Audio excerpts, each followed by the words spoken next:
تسليما كثيرا كثيرا أما بعد فأعوذ بالله من الشيطان الرجيم بسم الله الرحمن الرحيم إن إبراهيم كان أمة قانتا حنيفا لله ولم يكن من المشركين شاكرا لأنعمه اجتباه وهداه إلى صراط مستقيم ثم أوحينا إليك أن اتبع ملة إبراهيم وقال تعالى فلما أسلم وتله للجبين وناديناه أن يا إبراهيم قد صدقت الرؤيا إنا كذلك نجزي المحسنين۔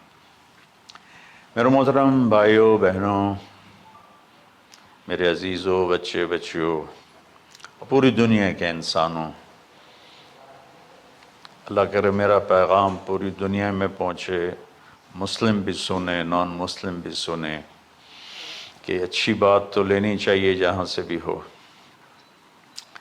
عید قربان جس کو ہم کہتے ہیں وہ قریب ہے، 5 دن 6 دن باقی ہیں۔ یہ ابراہیم علیہ السلام کی سنت ہے اور میرے نبی نے اس کو زندہ کیا۔ بیچ کے زمانوں میں یہ نہیں تھی، اس کو میرے نبی پاک صلی اللہ علیہ وسلم نے زندہ فرمایا، اور آپ اپنے عید کے موقع پر 2 جانور ذبح فرماتے تھے، 2 دمبے، ایک امت کے لیے اور ایک اپنے لیے۔ سبحان، ایک امت کے لیے ایک اپنے لیے۔ ابراہیم علیہ السلام سے یہ سلسلہ کیسے شروع ہوا؟ ابراہیم علیہ السلام کون ہیں؟ ان کی ہستی کیا ہے؟ ابراہیم علیہ السلام وہ نبی ہیں جن پر ساری امتوں کا اتفاق ہے۔ یہود بھی ابراہیم علیہ السلام کو کہتے ہیں ہمارے ہیں، عیسائی بھی ابراہیم علیہ السلام کو کہتے ہیں ہمارے ہیں، مسلمان بھی ابراہیم علیہ السلام کو کہتے ہیں ہمارے ہیں۔ آگے پھر یہود موسیٰ علیہ السلام پر رک جاتے ہیں اور عیسیٰ علیہ السلام کا انکار کرتے ہیں، عیسائی عیسیٰ علیہ السلام پر رک جاتے ہیں اور محمد مصطفیٰ صلی اللہ علیہ وسلم کا انکار کرتے ہیں۔ ان ابراہیم لأواہ حلیم، ان ابراہیم لأواہ حلیم، ابراہیم بہت مہربان رونے دھونے والے تھے، اور ابراہیم کا مطلب بھی ہے مہربان باپ، مہربان باپ۔ ابراہیم علیہ السلام کی کہانی تو بہت لمبی ہے، اسے سنانے کے نہ مجھے سکت ہے اور نہ ہی آگے جو ہم کاسٹ کرتے ہیں اس میں اتنی ہمت ہوتی ہے، تو ہم شروع ہی کرتے ہیں کہ ابراہیم علیہ السلام سے اللہ نے اپنے بچے کی قربانی کیسے لی، پیچھے سارے واقعات کو چھوڑ کر۔ ابراہیم علیہ السلام کو جب آگ میں ڈالا گیا اور اللہ تعالیٰ نے ان کو آگ سے زندہ سلامت باہر نکالا، تو پھر انہوں نے ہجرت فرمائی اور مصر گئے۔ مصر کا جو بادشاہ تھا وہ ہر آنے والی عورت کو زبردستی ایک رات اپنے کمرے میں رکھتا تھا، تو اس نے حضرت سارہ علیہ السلام کو بھی قبضہ کر کے اپنے کمرے میں رکھا۔ جو ہی ہاتھ بڑھاتا اس کا ہاتھ سوکھ جاتا، پیچھے کرتا تو ٹھیک ہو جاتا، پھر ایسے ہاتھ بڑھاتا سوکھ جاتا، پھر پیچھے کرتا ٹھیک ہو جاتا، پھر ایسے ہاتھ بڑھایا سوکھ گیا، پھر پیچھے کیا ٹھیک ہو گیا۔ تو اس نے کہا یہ تو کوئی اور ہی بات ہے، تو اس نے اپنی بیٹی حضرت ہاجرہ وہ ان ابراہیم علیہ السلام کے نکاح میں دے دی۔ ابراہیم علیہ السلام اس وقت 70 سے اوپر جا چکے تھے اور حضرت ہاجرہ 22 سال کی تھی۔ یہ 3 افراد کا قافلہ ہجرت کر کے فلسطین پہنچا، اور ابراہیم علیہ السلام کی عمر گزر گئی۔ رب ہب لی من الصالحین، یا اللہ کوئی نیک بچہ دے، یا اللہ کوئی نیک بچہ دے۔ اولاد کا نیک ہونا ضروری ہے، ڈاکٹر بنے، انجینئر بنے، عالم بنے، مفتی بنے، ان میں سے کوئی چیز ضروری نہیں، اولاد کا نیک ہونا ضروری ہے، اور اس کے لیے والدین کو ٹائم دینا پڑے گا، والدین کو محبت دینی پڑے گی، والدین کو گود دینی پڑے گی، والدین کو شفقت دینی پڑے گی، ورنہ اولاد اور ماں باپ دو کنارے بن جائیں گے۔ کچھ تقریباً 84 سال کی عمر میں اللہ تعالیٰ نے حضرت ہاجرہ سے بیٹا دیا، سارہ کی بجائے ہاجرہ سے بیٹا دیا۔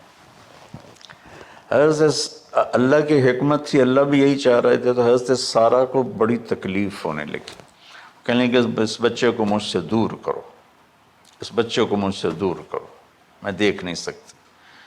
تو جبریل آئے کہ اللہ تعالیٰ بھی فرما رہے ہیں کہ اسے یہاں سے دور کرو، کہ کہاں لے جاؤں؟ کہ یہ ہم بتائیں گے کہاں لے جانا ہے۔ تو جبریل انسانی شکل میں اونٹ پہ سوار ہو کر تشریف لائے، اور پیچھے حضرت ابراہیم علیہ السلام اپنی اونٹنی پر، بچہ بیگم، اور آگے جبریل رہبر کے طور پر۔ فلسطین سرسبز ہے، کہیں خشک ہے، لیکن پانی ہے، اچھی آبادی ہے۔ چلتے چلتے چلتے چلتے 1 مہینہ کا سفر کرنے کے بعد جب وہ علاقہ شروع ہوا جہاں کالے پہاڑ، کالے پتھر، کوئی پتا نہیں سبزے کا اور کوئی نشان نہیں پانی کا، وہاں سے چلتے چلتے چلتے 4 پہاڑوں کے اندر ایک وادی سی آئی۔ جب وہاں پہنچے تو جبریل کہنے لگے اللہ کے نبی یہاں ہاجرہ اور اسماعیل کو چھوڑ دیں۔ جب وہ آگ میں جا رہے تھے نا ابراہیم علیہ السلام، تو ایک لفظ نہیں بولے، بس نے کہا حسبی اللہ و نعم الوکیل۔ لیکن جب جبریل نے کہا یہاں چھوڑ دیں تو ایک دم بولے یہاں کیسے چھوڑ دوں، یہاں تو کچھ بھی نہیں ہے، یہ کیسے رہیں گے؟ کہ یہ آپ کے رب کی منشا ہے، یہاں اللہ کا گھر بنے گا، یہاں اس بچے کی نسل سے ایک آخری نبی پیدا ہوگا جو پورے عالم کو روشن کرے گا، آپ چھوڑ دیں۔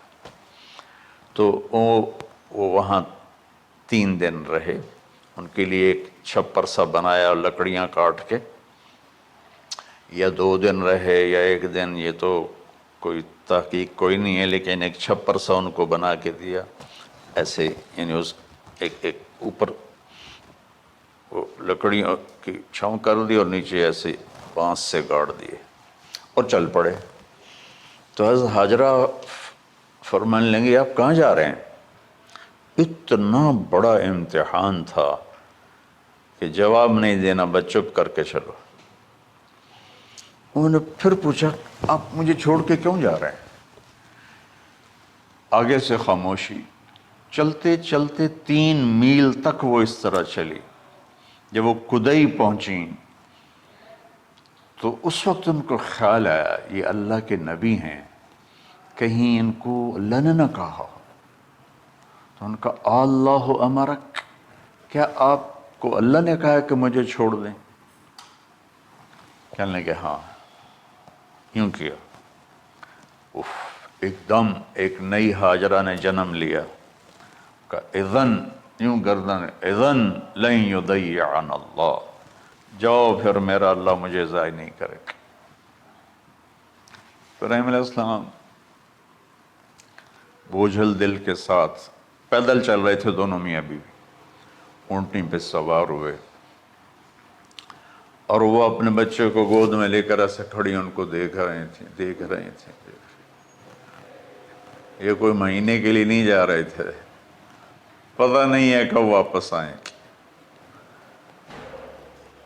اج دے بچھڑے قد ملن گے، جانے رب رحمان۔ دیکھتی رہیں۔ انہوں نے ایسے پہاڑی کے اوپر چڑھے کہ اونٹ نیچے اتری، تو پھر انہوں نے منہ موڑا اور واپس اس وادی کی طرف چلیں۔ کیا وقت تھا، صبح تھی، شام تھی۔ جو ابراہیم علیہ السلام غائب ہوئے تو ایک دم آپ نے اونٹنی کا منہ موڑا ادھر ہی اور کہا ربنا انی اسکنت من ذریت بواد غیر ذی زرع ربنا لیقیموا الصلاۃ۔ کیا درد ہے۔ آپ اندازہ لگاؤ، ایک آدمی کو 84 سال کی عمر میں بیٹا ملے اور پھر اسے ایسے جنگل بیابان میں چھوڑ دیا جائے، تو ان کے دل پہ کیا بیت رہی ہوگی۔ اس دعا میں وہ درد ہے جو میرے بھی آنسو نکل رہے ہیں۔ ان کو 3 دفعہ قصہ سنا چکا۔ اے اللہ،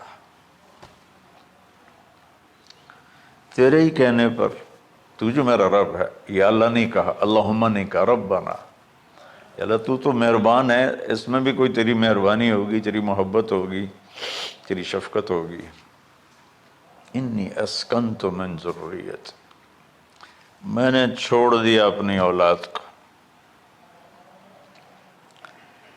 یا اللہ میں نے وہاں چھوڑا جہاں نہ پتا ہے، نہ دانا ہے، نہ پانی ہے۔ تو جان اور یہ جانے۔ اس درد بھری دعا نے عرش کو بھی ہلا دیا تھا، اور آپ نے منہ موڑا۔ اس باپ کو سوچو جو ہر قدم پہ اپنے معصوم بچے سے دور ہو رہا ہے، اور اس ماں کو سوچو جو ہر قدم پہ اپنے خامن سے دور ہو رہی ہے۔ ابراہیم کی منزل تو آگے گھر ہے، 2 بیویاں اور ہیں، ادھر تو پتھروں کے ساتھ دوستی ہے۔ جب ہاجر، میں ایک دفعہ میں ایسے ہی سوچ میں بیٹھا، میں اتنا رویا، اتنا رویا۔ میں نے کہا جب وہ ہماری ماں ہاجرہ وہاں اکیلی بیٹھی ہوگی، وہ چاروں طرف اونچے اونچے پہاڑ تھے، اور اندر بیٹھنے والے کو باہر کا پتہ نہیں، باہر والے کو اندر کا پتہ نہیں۔ تو شام ڈھلی ہوگی تو اندھیری رات نے کیا ظلم ڈھایا ہوگا، کالے پہاڑوں کا اندھیرا، اندھیری رات کا اندھیرا۔ تارے بھی حیران ہوں گے یہ کون بی بی بیٹھی ہوئی ہے۔ ستارے روزانہ ہی نکلتے تھے، لیکن آج وہ ایک نیا تماشا دیکھ رہے ہیں کہ ایک معصوم شہزادی ایک معصوم بچے کو گود میں لے کے بیٹھی ہے، کون اسے یہاں چھوڑی۔ چاندنی رات تھی تو چاند بھی حیران ہو رہا ہوگا، یہ کیا ہو رہا ہے، یہ کیا ہو رہا ہے، یہ کیا ہو رہا ہے۔ اور وہ تنہا جان آسمان کو دیکھتی ہوگی، یا اللہ یہ میرے ساتھ کیا ہوگی۔ وہ رات کیسی، پہلی رات کیسی گزری ہوگی حضرت ہاجرہ پر۔ یہ ہمارے تبلیغ والے 3 دن کے لیے جاتے ہیں، بیویاں شور مچا دیتی ہیں، چھوڑ کے جاندے پہ ہو، چھوڑ کے جاندے پہ ہو۔ اس ہاجرہ کو سوچو جس پر اندھیری رات تھی، اور اسے کچھ پتہ نہیں تھا میرے ساتھ کیا ہونے والا ہے۔ جب دن چڑھا تو سورج نے دیکھ کر اس کی آنکھیں پھٹ گئیں کہ یہ کیا ہے۔ وہ تو کسی پہ رحم نہیں کرتا، اس کی آگ نے پتھروں کو تپایا، میری ماں ہاجرہ کے چھپر کو تپایا اور تڑپا کے رکھ دیا۔ ایک چھوٹا سی مشکیزہ تھا پانی کا، اسے گھونٹ گھونٹ پی کے ان کے منہ میں بھی ڈال رہی تھی۔ اس مشکیزے پر 3 دن گزرے، پانی ختم ہو گیا۔ ہم 92 کے حج میں پھنس گئے، مزدلفہ سے پہلے تو ہماری بس میں پانی کوئی نہیں تھا۔ جو اس وقت ہمارا حال ہو، ہمیں پتہ تھا 2-4 گھنٹے کے بعد پانی ہے، لیکن جو اس وقت بچے بھی تھے، چیخ و پکار تھی۔ ہاجرہ کی چیخیں کون سن رہا تھا، اور ادھر اسماعیل کی دھاڑ دھاڑ شروع ہو گئی، پیاس کی وجہ سے، بھوک کی وجہ سے۔ بے بس ماں دیکھ رہی ہے، میں کیا کروں۔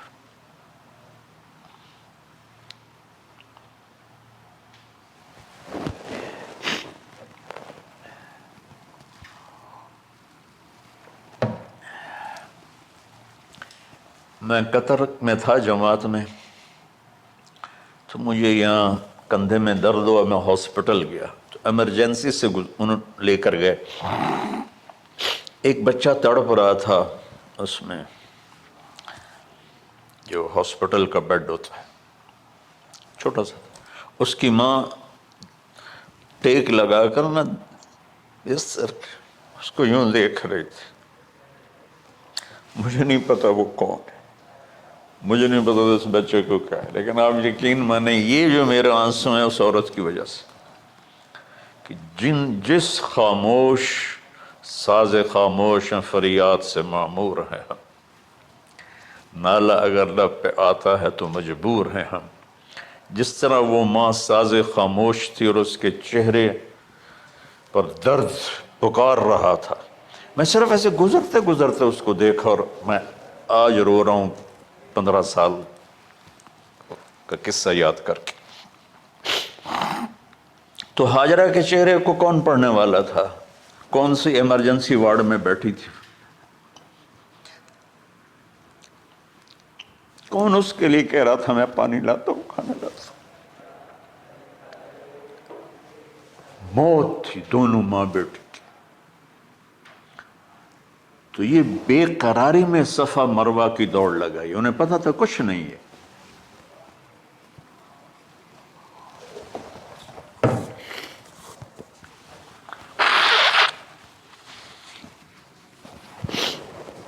انہیں معلوم تھا کچھ نہیں ہے، لیکن وہ اس کو تڑپتے دیکھ نہیں پا رہے.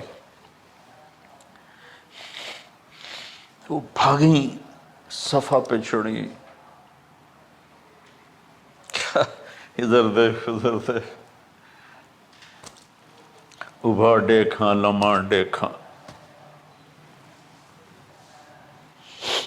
ڈٹھی دل کو دیواں ٹیکاں، سجن مل سم کے مر پوساں. یہ ہماری سرائکی کا شاعری ہے. مشرق دیکھتے ہوں، مغرب دیکھتے ہوں، دائیں بائیں دیکھتے ہوں، کوئی ہے میری فریاد سننے والا. یہ حالت تھی اس وقت ام اسماعیل کی. نیچے اتری جہاں وہ ٹیوب لائٹس آتی ہیں، وہاں وہ نیچے ہو گئے اور بچہ غائب ہو گیا. تو دوڑ لگاتے. مصر کی شہزادی اور مکے کے نوکدار پتھروں کے اوپر دوڑ رہی تھی. جب بچہ نظر آیا پھر آہستہ ہو گئی، پھر مروہ پہ چڑھی، پھر صفا پہ چڑھی، پھر مروہ پہ چڑھی، پھر صفا.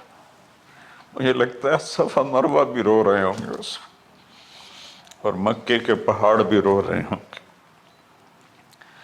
سورج بھی اس وقت رو رہا ہوگا. آخر وہ مروہ پہ تھک کے گر گئیں. یہ نہیں کہ انہیں 7 چکر لگانے تھے، 7ویں چکر کے بعد ان کی ہمت جواب دے گئی، وہ گر گئیں اور ان کا جینا چاہا کہ میں بچے کو اپنے سامنے مرتا دیکھوں، اس لیے وہیں گر گئیں کہ میں اتھے مر جاؤں وہ اتھے مر جاؤں. پھر ایسے حسرت بھری نظروں سے یوں دیکھا مر گیا کہ نہیں، تو وہاں ایک آدمی کھڑا تھا.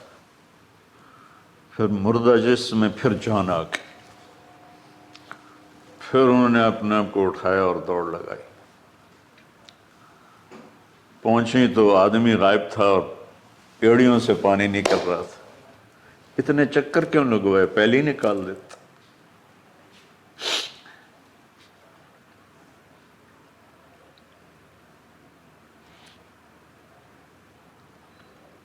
عاشق ہوں میں عشق کماں میں، دل رکھیں وانگ پہاڑاں ہو. سہ صدیاں ہزار الا میں، کر جانے باغ بہاراں ہو. منصور جے چک سولی دتے، جڑے واقف کل اسراراں ہو. سجدیں سر چائیں نہ باہو، توڑے کافر کہیں ہزاراں ہو. عاشق سوئی حقیقی جڑا، قتل معشوق دے مننے. سر نو جوڑے تے مکھ نہ موڑے بھویں 100 تلواراں کھنے سچا عشق حسین